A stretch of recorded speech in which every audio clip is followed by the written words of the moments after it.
Hello दोस्तों, मैं आशुतोष और आज का हमारा टॉपिक है जनरल पर्पज प्रोसेसर। देखिए, ये भी आपका कस्टम सिंगल पर्पज प्रोसेसर का ही पार्ट है। तो आज हमारा जो टॉपिक है ये क्या है, जनरल पर्पज प्रोसेसर क्या होता है और इसकी बेसिक आर्किटेक्चर के बारे में हम जानेंगे कि इसकी बेसिक आर्किटेक्चर क्या होती है। जनरल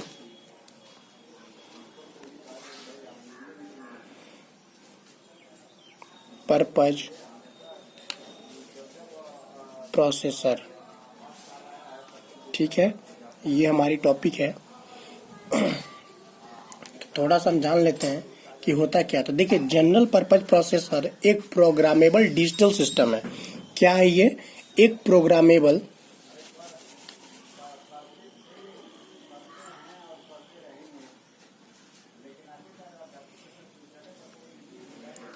प्रोग्रामेबल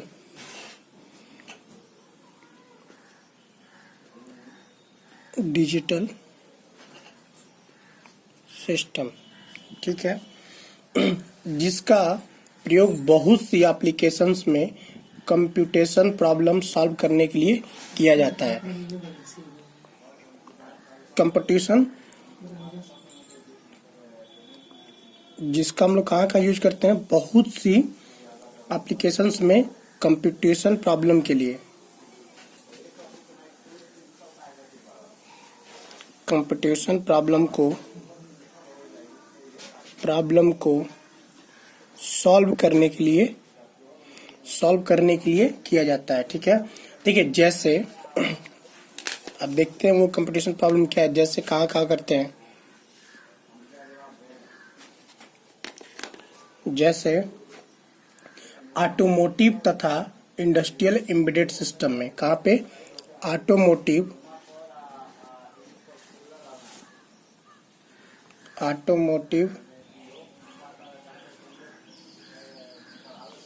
तथा इंडस्ट्रियल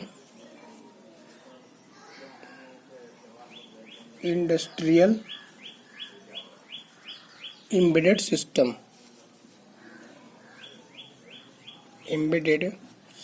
में।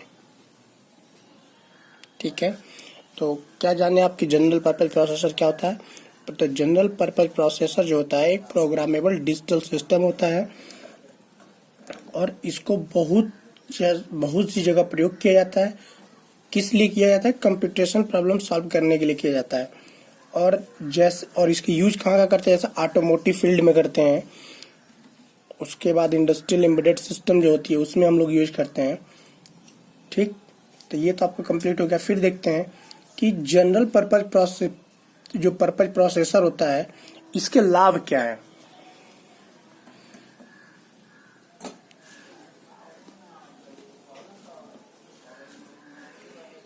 जनरल पर्पज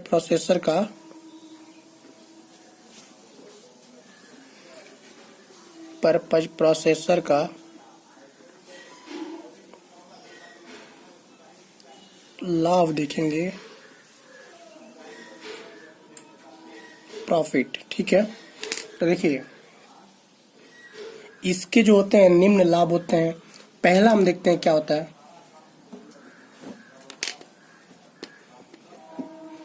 देखिए, प्रोसेसर की यूनिट कॉस्ट कम होती है।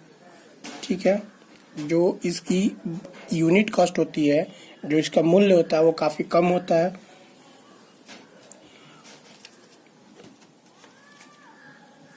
ठीक, दूसरा सेकंड है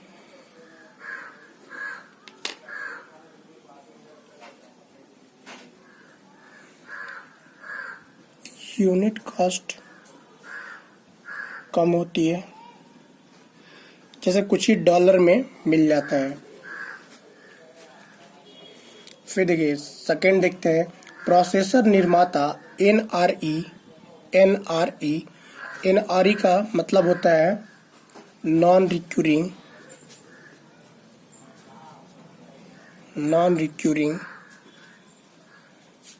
इंजीनियरिंग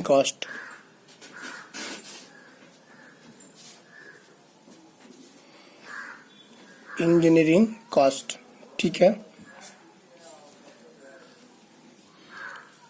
का प्रसार ज़्यादा करते हैं। प्रोसेसर डिजाइन में डिजाइनर बड़ी एनआरई कॉस्ट इन्वेस्ट करते हैं और यूनिट कास्ट को नहीं बढ़ाते हैं। ठीक है, जो यूनिट कास्ट होती है उसको नहीं बढ़ाते। देखिए, जब प्रोसेसर की डिजाइन करते हैं तो जो डिजाइनर होते हैं वो क्या करते हैं, एनआरई इन्वेस्ट करते हैं। एनआरई का मतलब मैंने आपको बता दिया, नॉन रिकरिंग इंजीनियरिंग कॉस्ट जो होती है उसको नहीं बढ़ाते हैं। और यूनिट जो फिर इसके लिए प्रोसेसर डिजाइनर अनुभवी कंप्यूटर आर्किटेक्ट का यूज करते हैं। किसका यूज करते हैं? जो जनरल पर्पज प्रोसेसर की जो डिजाइनिंग करते हैं वो नॉन रिकरिंग इंजीनियरिंग कॉस्ट नहीं बढ़ाते हैं अपनी। और इसमें क्या होता है, बहुत ही अनुभवी जो इंजीनियर होते हैं, डिजाइन इंजीनियर, वही इसको बनाते हैं, वही इसका आर्किटेक्ट करते हैं। ठीक है,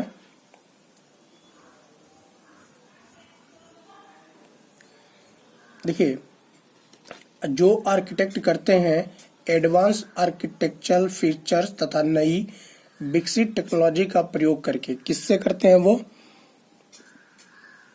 एडवांस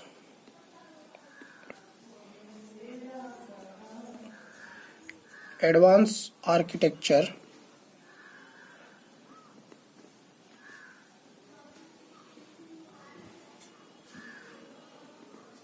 एडवांस आर्किटेक्चरल फीचर्स तथा नई विकसित टेक्नोलॉजी का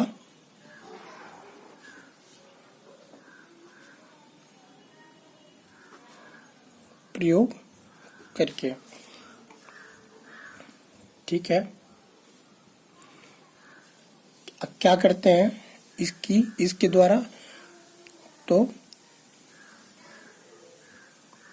प्रोसेसर की डिजाइन करते हैं।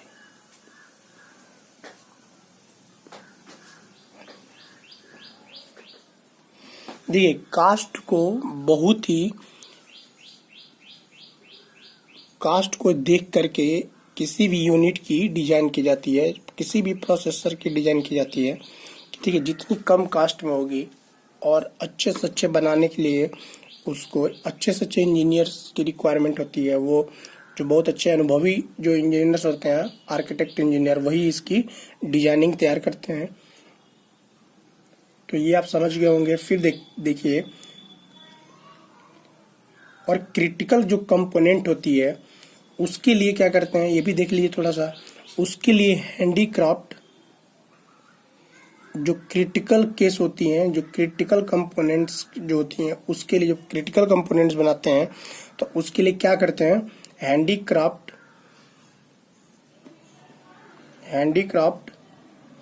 VLSI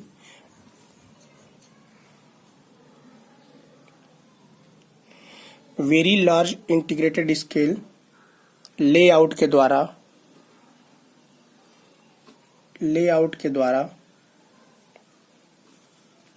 state of art IC technology का यूज करते हैं। जब क्रिटिकल कंपोनेंट की डिजाइनिंग करते हैं तो क्या करते हैं, हैंडीक्राफ्ट VLSI लेआउट द्वारा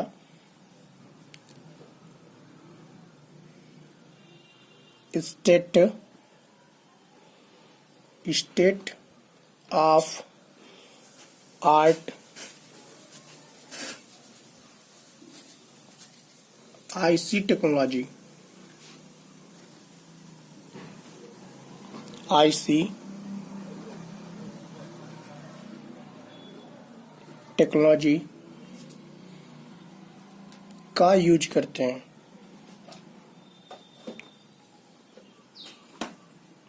का यूज करते हैं।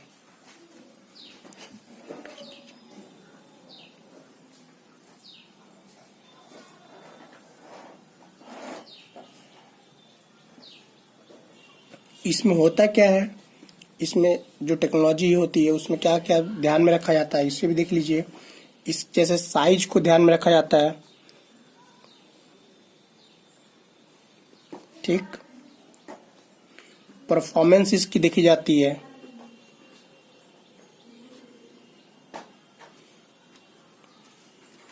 तथा पावर को क्या किया जाता है, इम्प्रूव किया जाता है,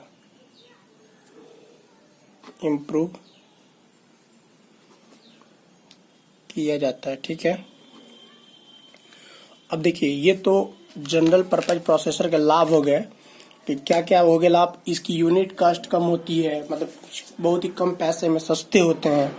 फिर इसको प्रोसेसर जो निर्माता जो कंपनी होती है वो NRE non recurring engineering cost का प्रसार ज़्यादा करते हैं। प्रोसेसर डिजाइनर में डिजाइनर बड़ी NRE कास्ट इन्वेस्ट करते हैं एवं यूनिट कास्ट को नहीं बढ़ाते हैं। ठीक है, और क्रिटिकल कंपोनेंट्स के लिए हम हैंडीक्राफ्ट VLSI लेआउट तथा state of art IC technology का यूज करते हैं।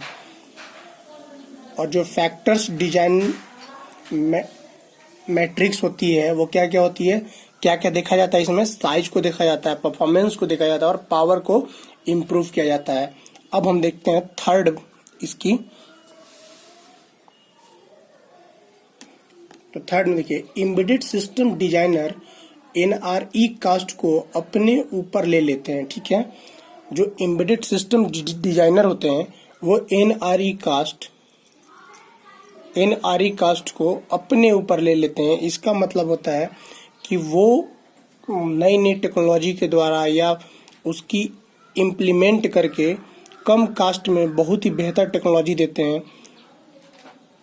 ठीक है, अच्छा प्रोसेसर बना देते हैं वो।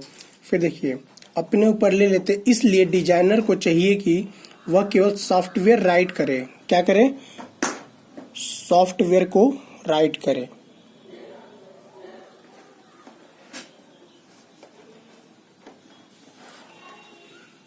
और फिर एक असेंबलर या कंपाइलर अप्लाई करे।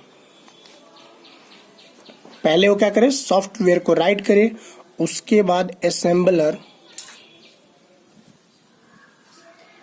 या कंपाइलर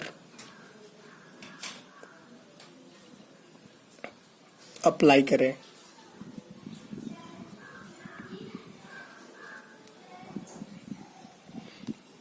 और देखिए जो ये दोनों टेक्निक होती है असेंबलर और कंपाइलर, ये ना बहुत ही सस्ती होती है और बहुत ही उत्तम होती है, बहुत ही अच्छे क्वालिटी की होती है। तो ये हम देख लिए जनरल पर्पज प्रोसेसर के लाभ के बारे में कि इसकी क्या क्या लाभ है। ठीक, अब हम इसकी बेसिक आर्किटेक्चर देखेंगे, जनरल पर्पज प्रोसेसर की बेसिक आर्किटेक्चर। देखिए जनरल पर्पज प्रोसेसर को हम CPU भी कहा जा सकता है। कि क्या कहते हैं हम लोग, जनरल पर्पज प्रोसेसर को हम लोग क्या कह सकते हैं, CPU कहते हैं कभी कभी। CPU का होता है central processing unit, central processing unit. ठीक, यह एक डाटा पाथ तथा कंट्रोल यूनिट का बना होता है। जो प्रोसेसर होती है, जनरल पर्पज जो प्रोसेसर होती है वो किसका किसका बना होता है, डाटा पाथ तथा कंट्रोल यूनिट का।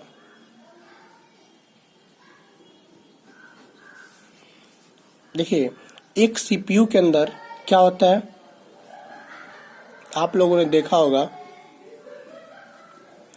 Control unit, ALU arithmetic logic unit, और ये LU यानी कि लॉजिक यूनिट। ठीक है, तो ये क्या बोल रहा है, प्रोसेसर जो होती है वो डाटा पाथ तथा कंट्रोल यूनिट का बना होता है। कभी कभी हम इसको CPU भी कहते हैं।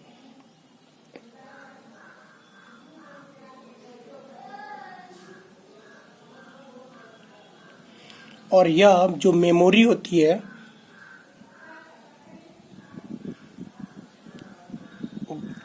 Processor data path control unit का बना होता है, और यह मेमोरी के साथ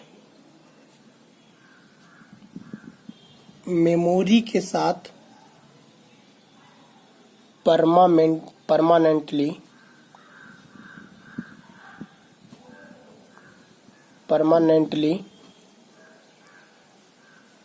लिंक्ड होता है, ठीक है, मतलब जुड़ा हुआ होता है मेमोरी के साथ में। अब हम थोड़ा आपको इसकी डिजाइन बना के दिखाएंगे। थोड़ा देख लीजिए, डाटा पाथ के बारे में थोड़ा सा जान लीजिए। डाटा पाथ,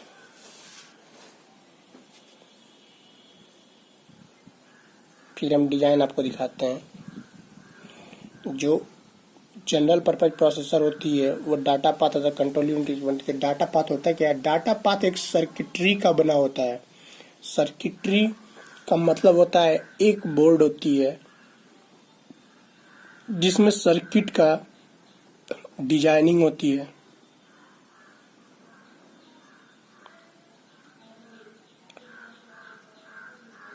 ठीक है, ऐसे कुछ रहता है, ठीक है, जिसका प्रयोग डाटा के ट्रांसफॉर्मिंग तथा टेम्पोररी डाटा को स्टोरिंग करने के लिए किया जाता है। क्या होता है डाटा पाथ? किसके किसके लिए यूज किया जाता है? ट्रांसफॉर्मिंग। ट्रांसफॉर्मिंग का मतलब होता है एक जगह से दूसरे जगह भेजने के लिए, तथा टेम्पोररी डाटा स्टोरिंग के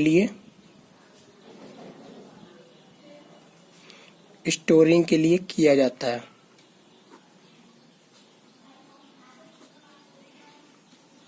ठीक है।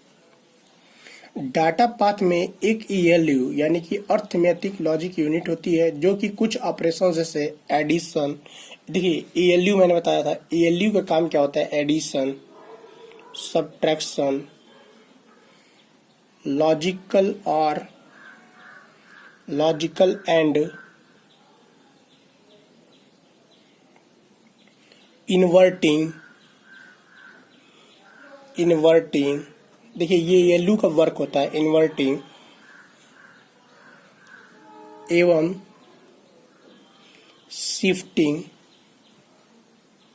शिफ्टिंग के द्वारा डाटा की ट्रांसफॉर्मिंग करता है। शिफ्टिंग के द्वारा डाटा की ट्रांसफॉर्मिंग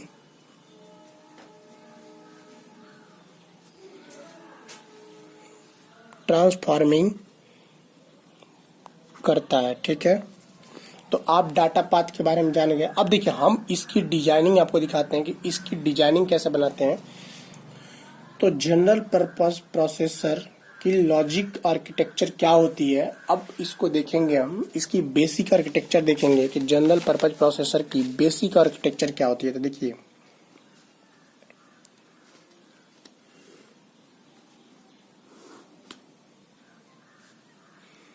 ये यूनिट बॉक्स होती है,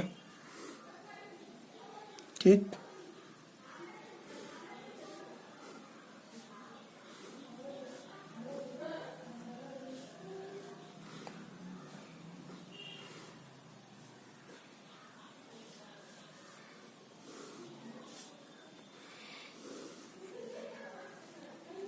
मैंने आपसे बताया था कि जो डाटा ये किससे किससे बना होता है, तो डाटा पाथ और कंट्रोल यूनिट से मिल करके बना होता है।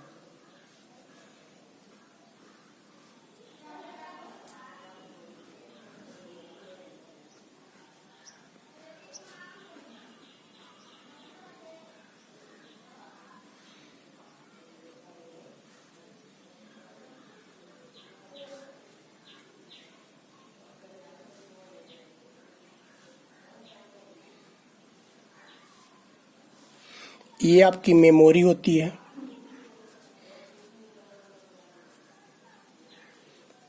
ये आपका इनपुट आउटपुट टर्मिनल होता है,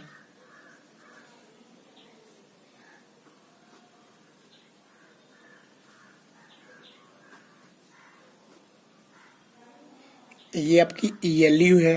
ELU का काम क्या क्या होता है?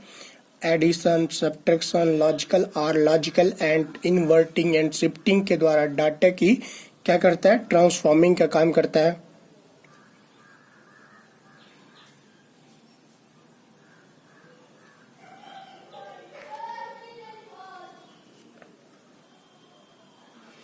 ये आपकी कंट्रोल यूनिट होती है,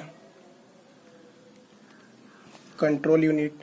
देखिए जहां भी आपको न समझ में आया करे आप लोग कमेंट बॉक्स में पूछा करिए।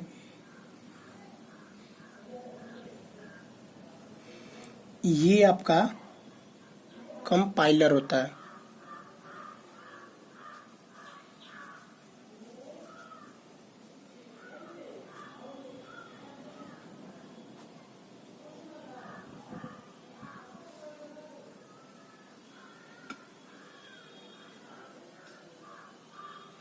ये आपका कंट्रोल स्टेटस होता है।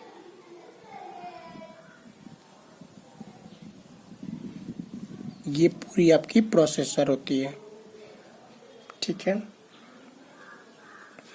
तो ये आपका जो फिगर है ये किसकी है?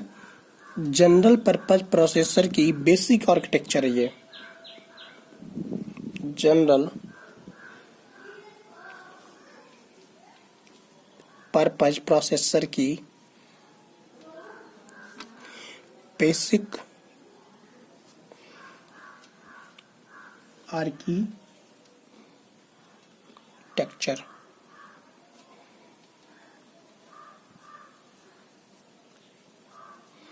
सॉरी, आर्किटेक्चर, ठीक है। तो डाटा पाथ के बारे में आप लोग जान लिए, ठीक है। जो एलयू जो स्टेटस जनरेटर करता है, देखिए जो मैंने आपसे बताया था जो एलयू होती है वो उसका काम क्या क्या होता है? ऐड, सब्ट्रैक्ट, लॉजिकल और logical and inverting and shifting के द्वारा डाटा की ट्रांसफॉर्मिंग करता है। एलयू जो होता है वो स्टेटस जनरेट करता है। क्या करता है एलयू? स्टेटस को जनरेट करता है। इसका और भी काम देखिए, स्टेटस को जनरेट करता है, स्टेटस जनरेट करता है। और जो स्टेटस जनरेट होती है उसका प्रायः स्टेटस रजिस्टर में सेव रहते हैं। जो स्टेटस जनरेट होता है किस में सेव रहता है? स्टेटस रजिस्टर में सेव रहते हैं। यानी कि ये रजिस्टर होती है और इसमें जो स्टेटस होते हैं वो क्या होते हैं? सेव होते हैं और शो नहीं होते हैं, ये मतलब दिखता नहीं है। एवं पार्टिकुलर डाटा की कंडीशन इंडिकेट करते हैं। इनका काम होता है जो डाटा होती है उसकी कंडीशन को दिखाते हैं, ठीक है। कि डाटा 0 है या फिर किसी दो आइटम के एडिशन के बाद कोई कैरी जनरेट हुई है। देखिए ये डाटा को जो किस प्रकार से शो करते हैं, जो स्टेटस जनरेट होते हैं, इनका काम होता है या तो डाटा को या तो डाटा 0 है ये बताएंगे या फिर दो आइटम के एडिशन के बाद कोई कैरी जनरेट हुई है कि नहीं, इसको दिखाते हैं, ठीक है। मतलब दो यूनिट आइटम कोई हो उसके बाद कोई कैरी जनरेट हुई है तो इसको दिखाते हैं। देखिए जो डाटा पाथ टेम्पररी डाटा को स्टोर भी करता है। डाटा पाथ जो होती है उसको मैंने आपको बताया था कि वो टेम्पररी डाटा को स्टोर करता है, यानी परमानेंटली नहीं करता है, कुछ मोमेंट्स के लिए, कुछ समय के लिए क्या करता है? डाटा को स्टोर करता है। ये डाटा पाथ हो गई। फिर देखिए डाटा पाथ, डाटा के अंतर्गत डाटा को मेमोरी से लाया जाता है। जो डाटा टेम्पररी डाटा होती है, टेम्पररी डाटा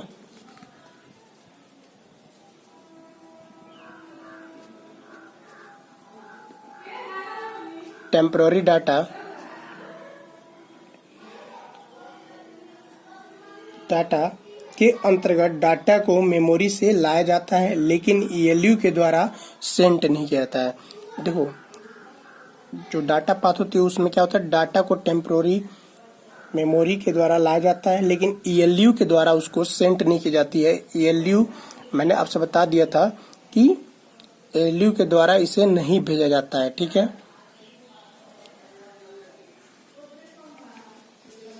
इंटरनल डाटा बस डाटा को डाटा पाथ में ले जाता है। देखिए कौन सा ले जाता है? जो इंटरनल डाटा होता है, इंटरनल डाटा बस डाटा को डाटा पाथ में ले जाता है, जबकि एक्सटर्नल डाटा बस जो एक्सटर्नल डाटा बस होता है, एक्सटर्नल डाटा बस इस मेमोरी से या मेमोरी तक डाटा को ले जाती है। जो एक्सटर्नल डाटा बस होती है वो क्या करती है, मेमोरी तक डाटा को ले जाती है।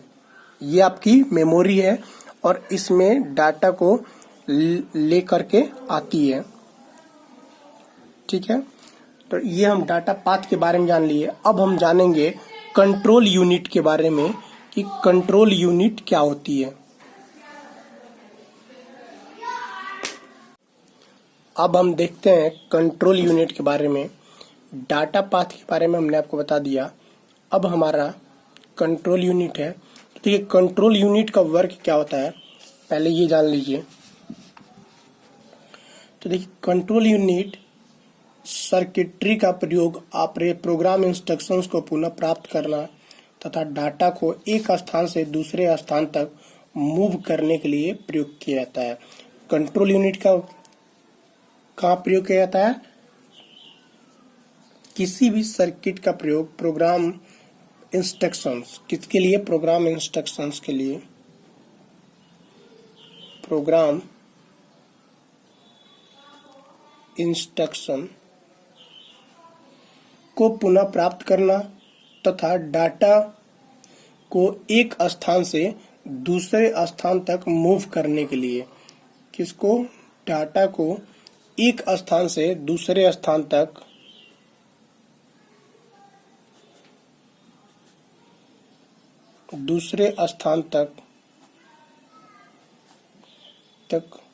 मूव करने के लिए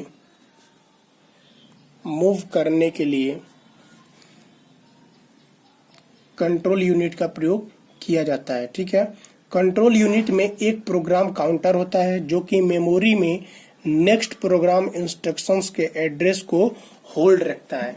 किसको होल्ड रखता है, ये नेक्स्ट प्रोग्राम, अगला प्रोग्राम इंस्ट्रक्शंस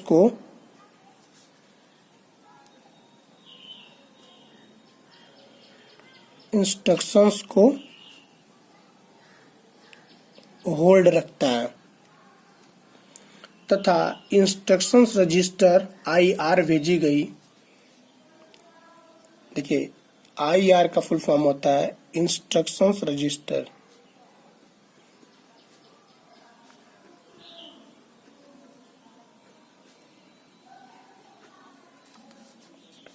भेजी गई इंस्ट्रक्शंस को होल्ड रखता है। जो IR इंस्ट्रक्शन यानी इंस्ट्रक्शन रजिस्टर जो भी होती है उसको क्या करता है, ये होल्ड रखता है।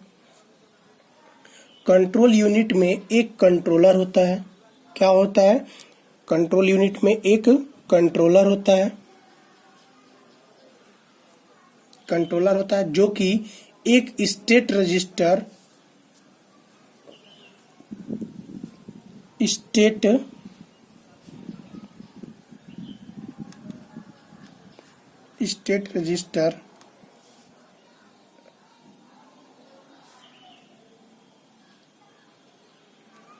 पल्स नेक्स्ट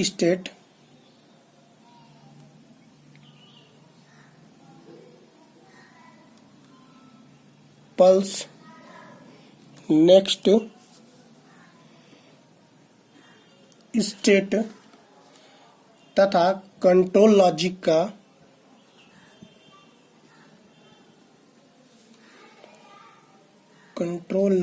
का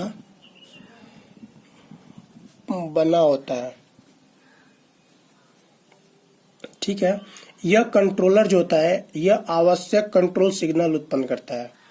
जो कंट्रोलर के इसमें यूज क्या होता है, ये क्या करता है, जो बहुत ही जरूरी कंट्रोल सिग्नल होता है उसको क्या करता है, उत्पन्न करता है, जिनका प्रयोग IR यानी कि इंस्ट्रक्शंस रजिस्टर में इंस्ट्रक्शन रीड करने एवं डाटा पाथ में फ्लो होने के लिए वाले डाटा को कंट्रोल करने के लिए किया जाता है।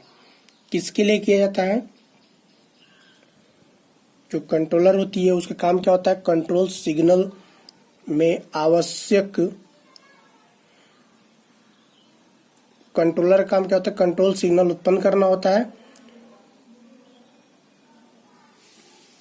जिनका प्रयोग इंस्ट्रक्शंस रजिस्टर में इंस्ट्रक्शन रीड करने के लिए एवं डाटा पाथ में फ्लो होने वाले डाटा को कंट्रोल करने के लिए किया जाता है। कंट्रोलर प्रोग्राम काउंटर की अगली वैल्यू को भी डिटरमाइन करता है। जो कंट्रोलर होता है वो क्या करता है? कंट्रोलर प्रोग्राम काउंटर की जो अगली वैल्यू, मतलब उसका अगला मान क्या होगा, उसको भी ज्ञात करता है। यह एक नॉन ब्रांच इंस्ट्रक्शंस के लिए डाटा पाथ के स्टेटस सिग्नल्स को देखता है तथा आईआर यानी इंस्ट्रक्शंस रजिस्टर नेक्स्ट एड्रेस को डिटरमाइन करता है। किसको डिटरमाइन करता है? नेक्स्ट एड्रेस को भी ज्ञात करता है, डिटरमाइन करता है।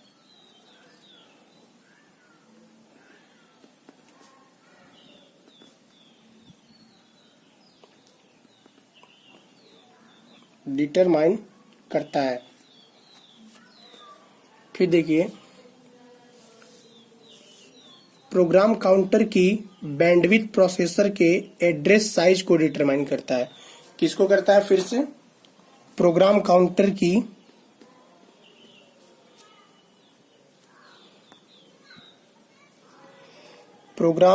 की एड्रेस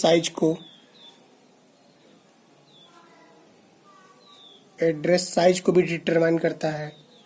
एड्रेस साइज वर्ड, जो एड्रेस से साइज वर्ड साइज से स्वतंत्र होते हैं। एड्रेस साइज वर्ड साइज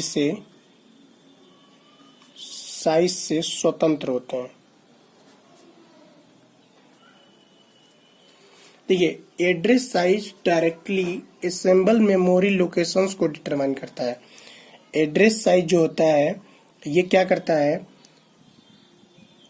मुख्यतः यानी कि एक्सेसिबल मेमोरी लोकेशंस को डिटरमाइन ज्ञात करता है, जिससे एड्रेस स्पेस या मेमोरी स्पेस कहा जाता है। उसे हम लोग क्या कहते हैं? एड्रेस स्पेस या मेमोरी स्पेस कहते हैं। यदि एड्रेस साइज m होता है तो एड्रेस स्पेस 2 का पावर m होता है। ठीक,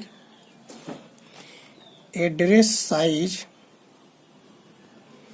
m होगा तो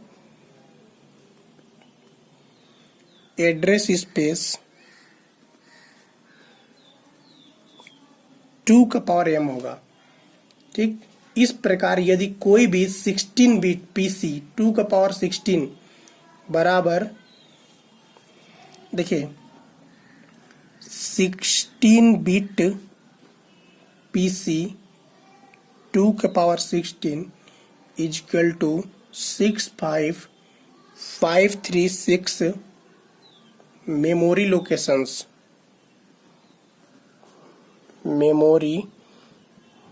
लोकेशंस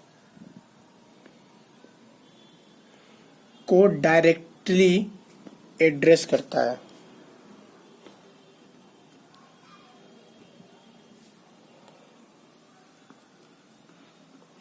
डायरेक्टली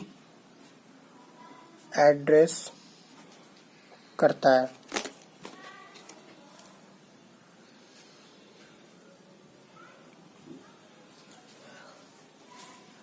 देखिए, प्रत्येक इंस्ट्रक्शंस के लिए ऑपरेंड्स फेच करना, डाटा पाथ में इंस्ट्रक्शंस एग्जीक्यूट करना तथा रिजल्ट को स्टोर करना। ठीक है, ये हम कंट्रोल यूनिट के बारे में आपको और बता रहे हैं। ठीक, प्रत्येक स्टेज एक डाटा एक रजिस्टर से एक दूसरे रजिस्टर तक ट्रेवल करता है। यह पाथ जिसमें कंट्रोलर या डाटा पाथ के द्वारा अधिकतम समय लिया जाता है। ठीक है, सर्किट क्रिटिकल पाथ कहलाता है। देखिए, जिसमें अधिकतम समय लगेगा उससे हम क्रिटिकल पाथ कहते हैं।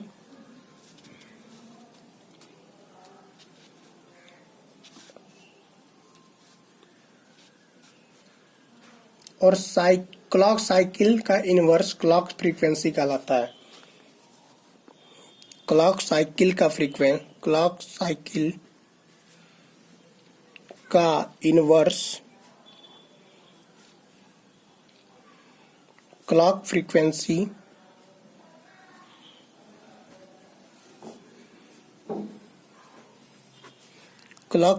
कहलाता है।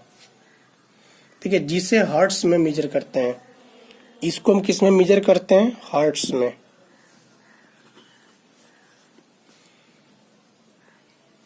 उदाहरण भी देख लेते हैं, एक उदाहरण थोड़ा समझते हैं।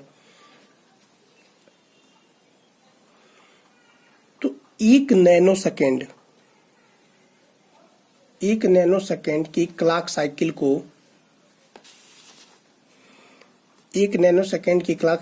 को 1/10 इंटू 10⁹ हर्ट्स या 100 मेगा हर्ट्स फ्रीक्वेंसी द्वारा प्रदर्शित करते हैं। ठीक है, ये इसकी उदाहरण है। तो क्रिटिकल पाथ जितना कम होगा फ्रीक्वेंसी उतनी ही अधिक होगी। ये भी ध्यान में रखिएगा कि क्रिटिकल पाथ जितना ही कम होगा फ्रीक्वेंसी उतनी ही अधिक होगी।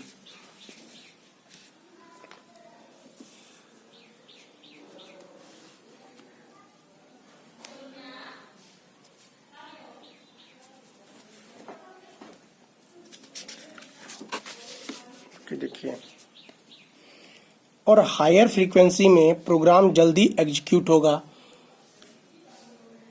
क्लॉक फ्रीक्वेंसी हमेशा एक एक्यूरेट मेथड नहीं होता है कि वो यह प्रोसेसर की स्पीड को कंपेयर कर सके। देखिए, जो हायर फ्रीक्वेंसी से प्रोग्राम जल्दी एग्जीक्यूट होता है, ठीक, जबकि क्लॉक फ्रीक्वेंसी हमेशा एक एक्यूरेट मेथड नहीं होता है, वह प्रोसेसर की स्पीड को कंपेयर कर सकते हैं। ठीक है, ये हमारी कंट्रोल यूनिट हो गई। अब हम मेमोरी के बारे में जानेंगे कि मेमोरी क्या होती है।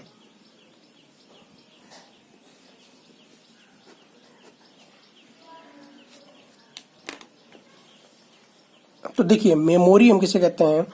किसी भी प्रोसेसर में रजिस्टर्स का प्रयोग कुछ समय के लिए डाटा को स्टोर करने के लिए किया जाता है, जबकि मेमोरी का प्रयोग मध्यम समय अंतराल या अधिक समय के लिए स्टोर करने हेतु किया जाता है।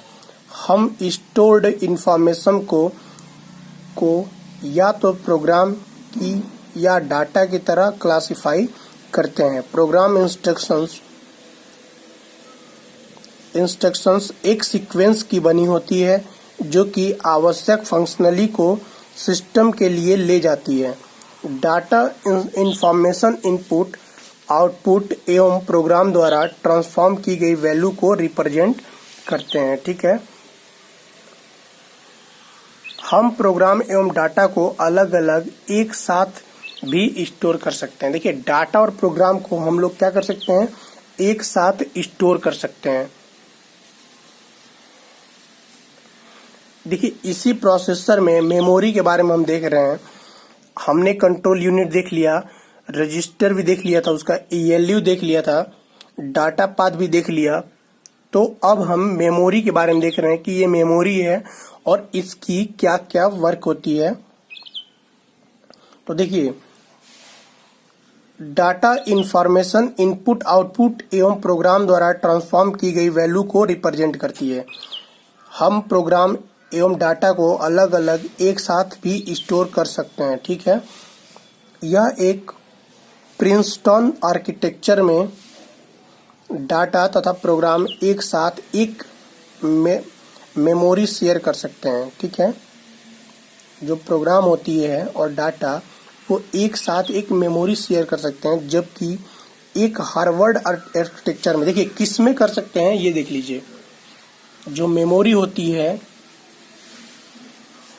प्रिंसटन आर्किटेक्चर में, प्रिंसटन आर्किटेक्चर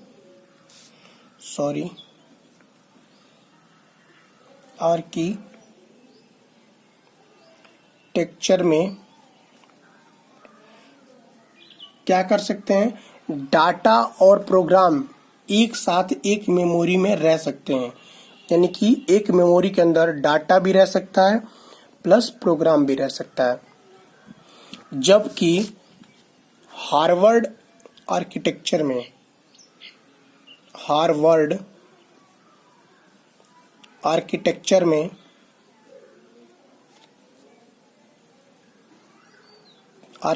में देखिए, ध्यान देने वाली बात यहीं पे है मेमोरी के बारे में।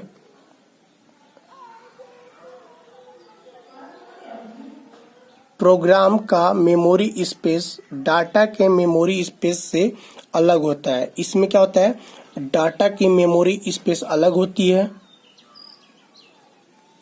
और प्रोग्राम की मेमोरी स्पेस अलग होती है। हार्वर्ड आर्किटेक्चर जब हम बनाते हैं, डिजाइन करते हैं, तो इसमें क्या होता है, डाटा की मेमोरी अलग होती है। और देखिए, अब हम थोड़ी डिजाइन के बारे में भी देख लेते हैं। मेमोरी की डिजाइन हम कर लेते हैं थोड़ा सा। देखिए कैसे,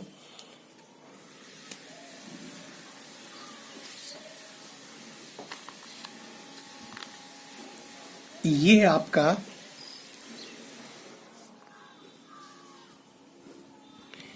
आपका प्रोसेसर होता है।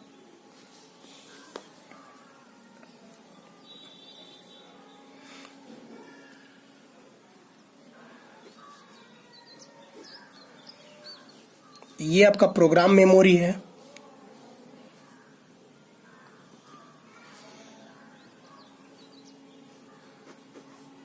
और ये आपका डाटा मेमोरी।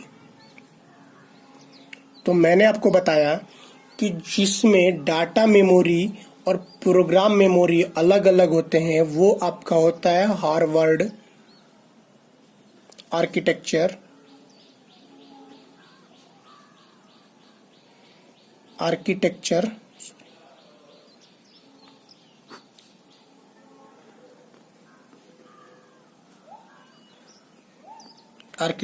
ठीक है। और जिसमें ये प्रोसेसर होती है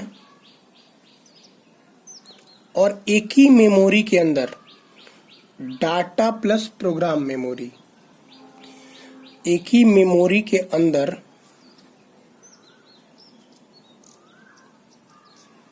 प्रोसेसर, एक ही मेमोरी के अंदर डाटा प्लस प्रोग्राम।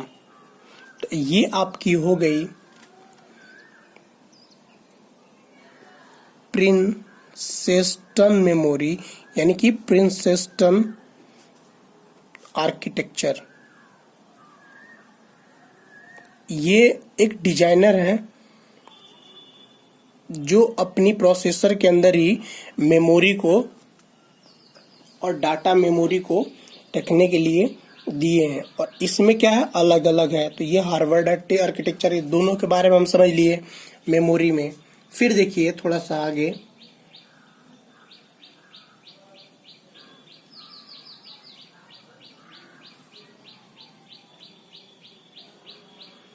देखिए जो प्रिंसटन आर्किटेक्चर में हार्डवेयर कनेक्शन आसान होते हैं, इसमें जो होता है हार्डवेयर जो कनेक्शन होती हैं वो आसान होती हैं। कौन सी कनेक्शन, हार्डवेयर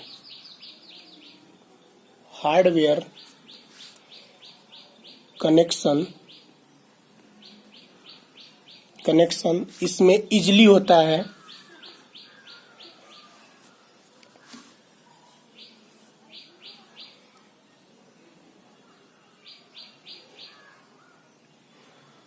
और मेमोरी में केवल एक कनेक्शन की आवश्यकता होती है। इसके मेमोरी में केवल एक कनेक्शन की आवश्यकता होती है, किसमें, प्रिंसटन आर्किटेक्चर में। जबकि हार्वर्ड आर्किटेक्चर में प्रोग्राम मेमोरी स्पेस तथा डाटा मेमोरी स्पेस के अलग अलग कनेक्शंस होते हैं। देखिए दोनों के कनेक्शंस क्या हैं, अलग अलग हैं। डाटा मेमोरी के और प्रोग्राम मेमोरी के जो कनेक्शंस हैं वो अलग अलग हैं। ठीक,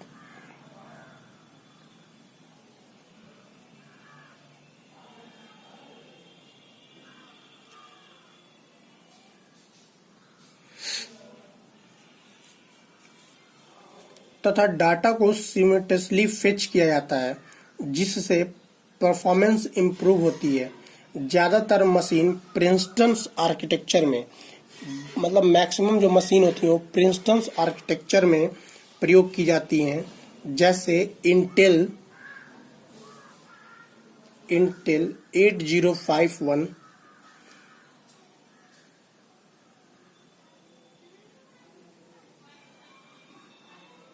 हार्वर्ड इस आर्किटेक्चर का प्रयोग करते हैं। Intel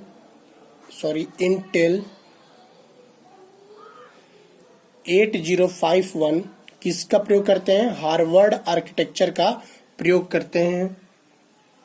memory read only memory रोम या रीडेबल या राइटेबल रैम हो सकती है। जो मेमोरी होती है वो क्या क्या हो सकती है? रोम हो सकती है, यानी कि रीड ओनली मेमोरी हो सकती है, या रीडेबल इसको कह सकते हैं हम, जिसको हम केवल पढ़ सकते हैं, तथा राइटेबल मेमोरी, राइटेबल यानी कि रैम, रैंडम एक्सेस मेमोरी हो सकती हैं। रोम को रैम की अपेक्षा सुविधाजनक माना जाता है। किसको? रोम को रैम की अपेक्षा ज़्यादा सुविधाजनक माना जाता है। एम्बेडेड सिस्टम में प्रोग्राम मेमोरी के लिए प्रायः रोम का प्रयोग करते हैं। देखिए, बहुत ही इम्पोर्टेंट है, ये जान लीजिए। एम्बेडेड सिस्टम में, जो एम्बेडेड सिस्टम होती है, इसमें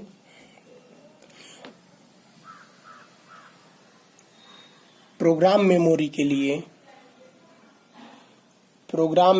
के लिए किसका प्रयोग किया जाता है? रोम का। ठीक है, रोम का प्रयोग किया जाता है डेस्कटॉप सिस्टम को छोड़ करके। किसमें? डेस्कटॉप सिस्टम में छोड़ करके। डेस्कटॉप सिस्टम के अलावा एम्बेडेड सिस्टम की जो भी होती है, जो भी एम्बेडेड सिस्टम होता है, उसमें प्रोग्राम मेमोरी में रोम का प्रयोग करते हैं। एम्बेडेड सिस्टम में प्रोग्राम बदलते नहीं हैं। एम्बेडेड सिस्टम में प्रोग्राम को बदलते नहीं हैं।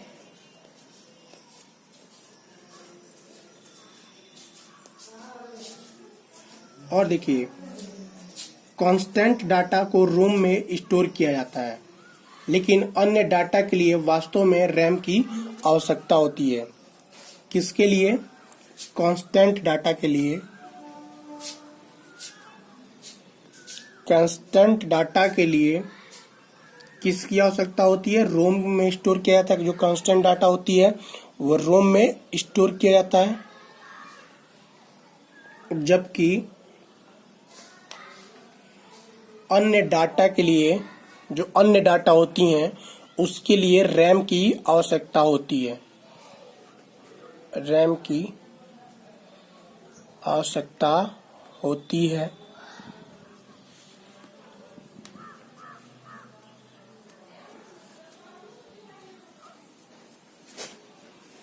तो ये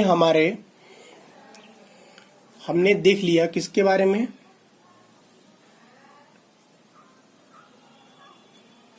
जनरल पर्पज प्रोसेसर की हमने क्या क्या पढ़ लिया आज, क्या होती है और इसके लाभ क्या क्या होते हैं, और इसकी आर्किटेक्चर, जो इसकी बेसिक आर्किटेक्चर होती है वो क्या क्या होती है। तो ये हम लोग पढ़ लिए।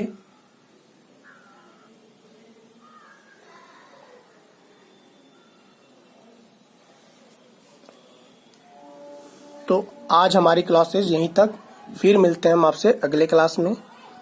तब तक के लिए